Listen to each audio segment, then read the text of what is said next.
This week on the podcast, I'm joined by Jeff Dobson. Jeff owns Dobson Family Funeral and Cremation Services in Arundel.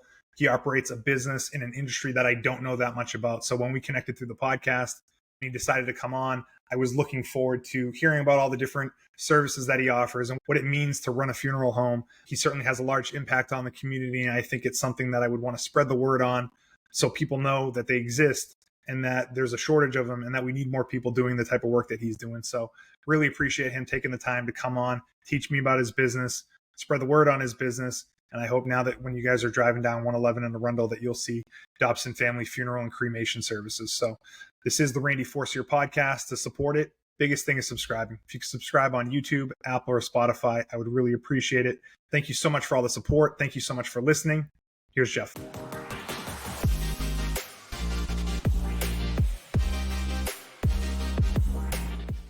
All right, I'm here with Jeff Dobson. Jeff owns Dobson Family Funeral and Cremation Services in Arundel. Jeff, thanks for joining me. Thank you, Randy. Yeah, we connected through the podcast, and this is actually the first time that we got a chance to meet and talk online. So it's always nice to meet new people and talk about your business and all that sort of stuff. So I appreciate you making the time. Yeah, and I appreciate your time too. I really gravitated towards your podcast when I came across them. So yeah, awesome. Thanks for checking it out. So why don't we dig into a little bit of background before we talk about your business, which is something I actually don't have a lot of familiarity with, and I'm looking forward to learning more about. But give me a little bit about your background. Sure. So I was born in Biddeford, and then I was raised in Old Orchard. So kind of lifelong, in the area between Biddeford, Saco, Old Orchard. I graduated Old Orchard Beach High School in 2001. I spent some time after that working in different fields, corrections and healthcare and stuff like that before I went back to mortuary school. Got licensed. I've been licensed for 10 years now. I've been in the profession for 14, going on 15 in the profession.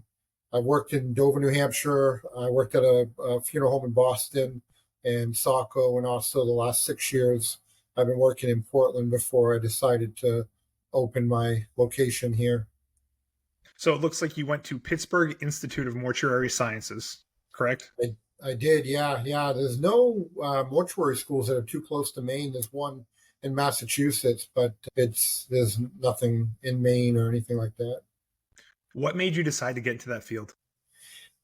Earlier I mentioned I worked in healthcare, so I had already kind of been exposed to some form of death care once someone passes away between working in nursing homes. And also I worked at a hospital in Portland, Mercy, and we were responsible for releasing people when they passed away to funeral homes. So I was able to get experience there and just felt like it would be a worthy profession to go into. Yeah, me not knowing too much about it, it seems to me that there's not a ton of them. Every city or town has one or two places, and they're maybe family owned and passed down from generation to generation. I could be way off on that, but it just doesn't seem like a field that a lot of people are getting into. So did you see a need at the same time? I did see a need. The need that I saw was more of keeping the profession local. There's a large push currently for consolidation of funeral homes that's happening across the country. There's regional corporations, national corporations, and I still feel generally families want to know the director. It's a very intimate profession. You may have the funeral director come to your home at, middle of the night, and people still want to feel comfortable. They know who they're calling on. So I felt I've got plenty of years left to go, and I felt like I could continue a family-owned funeral home for many years to come. So how'd you choose Arundel? Any affinity to Arundel, or just seemed like a good location to do it? Well, I looked around Biddeford, and then there really wasn't much, as you probably know. I believe you're in real estate. So in terms of real estate market today, for what I would need, there wasn't really much that I could get into that wouldn't put the budget over so much. And I want to keep my costs down. That's a very huge piece for me, is maintaining a cost for families that doesn't put a burden on them. Yep. And the only way to do that is by lowering my overhead.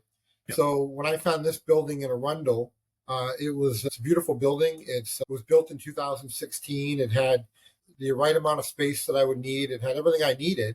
So yep. I settled on that. And I figured, it's close to Biddeford, so I'm able to build a relationship with the families in Arundel, but also continue the relationship I already have with the families in Biddeford. So 782 Alfred Road, that's basically 111, correct? It is. It Yeah. is. Yeah. So super So high traffic area. I mean, you can get people obviously in Alfred, Lyman. Yeah, I don't know that people from Sanford would come that far, but it's definitely a good, well-traveled road with connections to multiple different towns. exactly. Yeah. No, it is a high traffic road, and I look at that as twofold. Some people have said, well, the road's very busy, and it certainly is. But I think for what the future of funeral service is going to be, um, I really believe we'll see less and less large funerals at the funeral home. And Mm-hmm. so having a road that's busy doesn't necessarily concern me. We're working with the DOT as well right now to try to make some adjustments to the roadway that would be beneficial, not just to me, but to other folks on this road, make it safer. So what are all the services that you provide? So, funeral, traditional burial, cremation services. One thing I specialize in that isn't something that too many directors specialize in unless they've worked in it is I've done a lot of international shipping. When I worked in Portland, I worked a lot with the different communities, Sudanese, the African community, the Vietnamese, Cambodian communities. Built a lot of good friendships in those communities and have really specialized in those types of funerals. They're a different type of funeral to some degree than the traditional, Catholic funeral that we would see locally around here. Yeah. So, international shipping, cremation, burial. So just so we're on the same page about international shipping, you mean sending a body back to their home country? Correct. Yep. Yeah. Yep. Whether it's the two main countries that I've mainly worked through have been the Democratic Republic of the Congo and South Sudan. Those are the two main countries. There's a lot that can go into that to some degree. There's a lot of embassy work. You got to do a lot of paperwork locally, submit it to the embassy to have them approve it. And then you work with an international shipper who will book the international flights to return the casket to the country. What does that just go on a FedEx plane or a UPS plane? Any type of plane, really. Any plane that can. They usually require it to be a larger plane, but a lot of just general airlines. You might be in a commercial flight and anything could be under there, including Absolutely. this. I didn't That, realize that. yeah, I'll actually be going to Logan later, and it's just a general airline, whether it's Delta, whether it's U.S. or American. These are all airlines that we become known shippers with, and then we can book flights for them. Never thought of the logistics that's involved in that. So it's good. It's good that you're able to do that. Is that something that not all funeral homes are capable of doing, or it's a pretty standard service? It's not that they wouldn't be capable of doing it, but you really need to know which each embassy requires. So if you haven't done it, you could do it. It just takes some time and research to go ahead and study and see what that particular country is going to require for you to produce to return the person there. Okay. So you do that. What are some of the other things that you guys do? Really, today we're turning, I say this, it's interesting. I think funeral directors today are turning more into event planners with cremation getting, more prevalent. Cremation is up there 70% in Maine. So No kidding. we're really, Would have never guessed that. I know, huh? You would think that it wouldn't be, but it's one of the higher ones. Some of your, as we call them, the Bible Belt down south, some of those are still pretty low. You got a lot of your Christians and people that are still pretty. And I guess that's just my upbringing and the Catholic funerals that I've seen and the bodies being buried in the local cemeteries and all that sort of stuff. I guess it's just maybe my lack of exposure to the way other cultures, other religions do things. So I guess it shouldn't surprise me that cremation is such a big thing, but 70%, holy smokes. Even with the Catholics, I belong to St. Joseph. So even with the Catholics there, the Catholic Church approved cremation. Not an expert here, but I think it was sometime around the Second Vatican Council. They started to approve cremation. But there's a lot of things that they put on there for requirements. So they want the cremains buried at a Catholic cemetery. They don't want separation of cremains. So they're really treating the cremated remains as they would treat the body. Yeah. So that's another big thing that you guys do. Yeah, a lot of event planning. And in the future, that's kind of where I have placed the future of my funeral home is on the idea that I'll have a chapel here. But I think going forward in the future, people are going to want, the younger generations want to have funerals at more meaningful places, whether it's a favorite restaurant that their parents like, maybe at a golf club. There might have been someone that was a big golfer. His family might want to have a cremation done. They might want to go to the country club and have dinner and have a celebration of life. That's really, I think, the future of where people are going, especially with the younger generations. That's really interesting. I've never really thought of that. It's maybe because I haven't attended something like that, but I think that that's a good idea. And that's something that you would coordinate the whole thing just as from beginning to end. I work with the different venues to help facilitate that service with them. And to different degrees be involved. We can help set that up for the family. If they want us to show up there and even do more at the venue, we can do that. It's really just a matter of what level they want us involved in that service, for sure. How about things like headstones, flowers? Are those things that you have strong relationships with, or do you manage any of that in-house? Sure. So we do work with a monument company. I've never really got into the sales of monuments. I always like to try to leave things to the experts. I'm not much of a stone expert, and there's so many details around that. So I usually refer people to somebody, and mainly I've been working a lot with Ann Richardson's Monument in South Portland, and they now own a monument company in Biddeford, the Provost Monument. They bought that a few years ago. So I work with them. Typically, I'll call them up and speak to the gentleman over there and have a family go see them, or he can just email them quotes and designs and stuff like that. He's pretty good about doing that for them. And how about the flower piece? You just work with any of the local flower companies? Yeah, where I've been in Portland for the last 6 years, I'm still certainly trying to build relationships with some of the flower. There's not many florists around here. Yep. So that's one piece I'm working on. I do encourage families to go local. A lot of times they'll go online, and the only issue with that is I've had flowers show up in boxes, and they're usually wilted. So I can't imagine flowers in boxes doesn't sound like a good fit. No. So I always encourage families. I'm like, just if you got families from out of state that want to send flowers, or if you're calling for flowers for a loved one out of state, just call a local florist. Are there any other businesses that are adjacent to yours that it makes sense to have strong relationships with, or are those? I don't know why those two come to mind. Another connection that's good to have is caterers. A lot of families today want to have some form of catering after the funeral. And so a lot of times it's good to have relationships with caterers, or, again, venues where a reception like that with food can be held.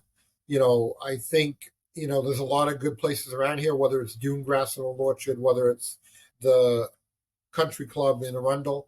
Dutch Elm seems like it'd be a good place. Yeah, those are all good places to work with and to build relationships with and all that. So, yeah. What about, I guess, like, you mentioned something about cremation rates in Maine having gone up over 70% recently. Is that something that's happened over the past few years? You've seen rates go up quite a bit for cremations? Yeah, rates have been climbing steadily year over year for cremation. When COVID hit too, that was another piece that really kind of pushed the cremation again front and center, because people weren't having wakes and funerals and all those sort of things. So what, people would get cremated and waiting to celebrate, at some point in the future. Yeah. Right when COVID hit, even, funeral homes were not picked out to say you can still operate. We were shut down as well.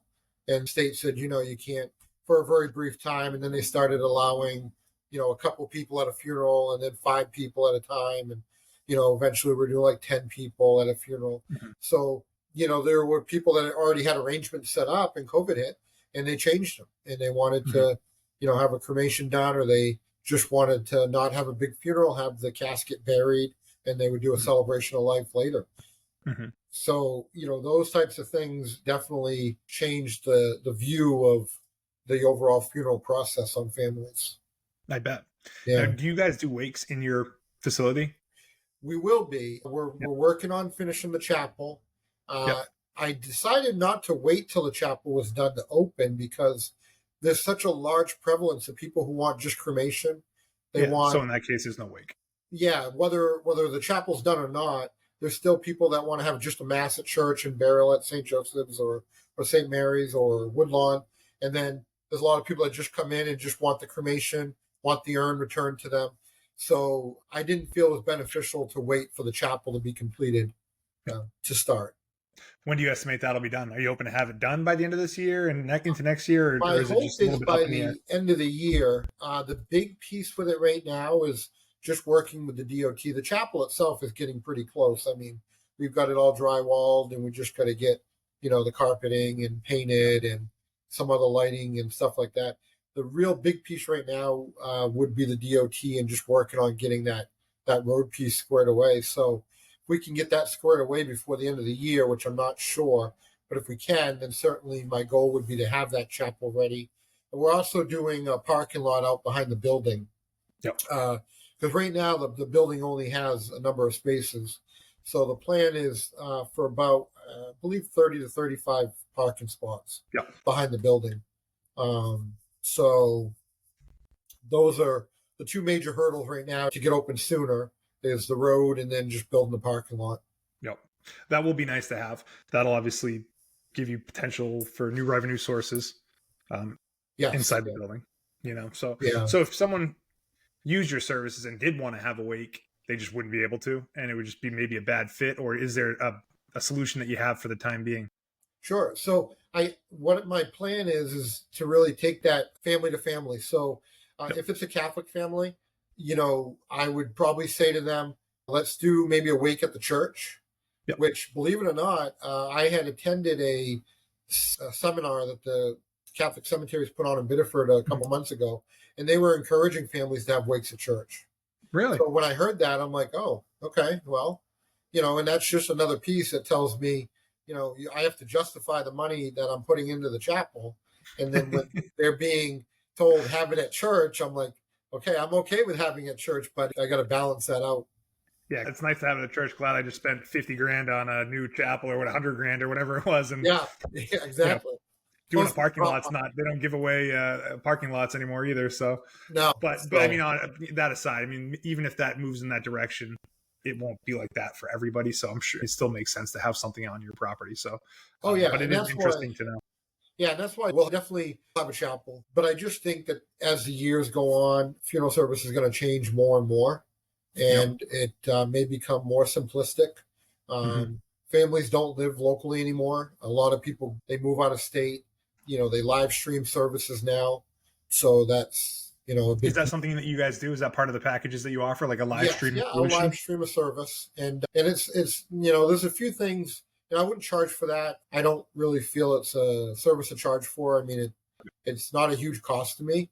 And if it's beneficial to the family, then that's worth more to me than charging them, a fee to stream it, I have a little bit different view on revenue streams of funeral homes. I certainly, as the business owner, I understand I have to have a revenue stream and all that to keep the doors open. But I also want to make sure that when a family does have a passing, that they're not, sweating and saying, oh my God, now I have to turn my stress to that large bill I'm going to have at the funeral home. So I really want to structure all the pricing where it's, I want to use the term affordable, but that doesn't put too much of a burden on the family. Mm-hmm. So when you determine your pricing, how much of that is market research driven, or you just taking the common sense approach to the stuff that you just said and coming up with, like, are you trying to mimic the way other people do it, or are you just creating your own path? That's twofold. There is a lot of, I guess you could say, market research. You kind of do want to know what other funeral homes are charging. I mean, that's kind of a big piece of it. And that's just public knowledge. Every funeral home has to disclose their pricing on a general price list when they're asked for it. So usually gather those. You kind of see where the market, is in Biddeford area. A traditional funeral, maybe it's 10, 12,000, depending on the casket. You go to the Portland area, you're 15,000, 15 to 20,000. So so it really depends on the area that you're in. Is going to tell you what your prices are going to be to some degree. And then you can kind of adjust your pricing based off of what you need to make to run your business. As long as you're, I don't try to necessarily be too low. I do offer a couple services that are pretty low, but That's just because they're pretty simplistic Hmm. and my overhead generally is pretty low. Yep. So I can offer those services at a very fair price. It's interesting to hear your thought about, you can see funerals being more simplistic over time and how people don't live around here. Like, so say you moved to Maine from wherever, you don't have that 500 people that you know from former classmates and all that. You don't have that big crowd of people that maybe you need to have a facility that holds that many people on a wake. And, maybe things do move in that smaller direction where, like you said, 30, 40 parking spots at your place is enough for a wake, and things aren't that big. Yeah, for sure. I think that, the other piece too is, like I mentioned earlier, the younger generations.